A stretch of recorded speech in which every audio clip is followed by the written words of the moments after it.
बना दे मुझे। ये हमारे वीडियो में देखें, कुछ इस तरह का नज़ारा और लुक देखने को मिलेगा। जो नवरात्रि के शुभ अवसर पर मेला लग गया है और हम लोग आए थे उससे पहले ही देखने के लिए कैसा नज़ारा देखने को लगता है मेला आने से पहले, इसी को हम लोग देखने आए थे। इसमें कहीं कहीं बंदर दिखते हैं पर बंदर है नहीं अभी। यहाँ पर शूटिंग हो रहा है वीडियो।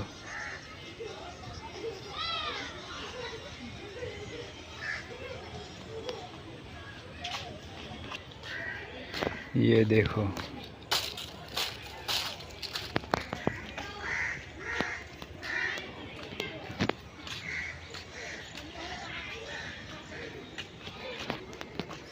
ये देखो झूला लग गया है बच्चों का झूला यहाँ पर लग गया है। ये है मेला।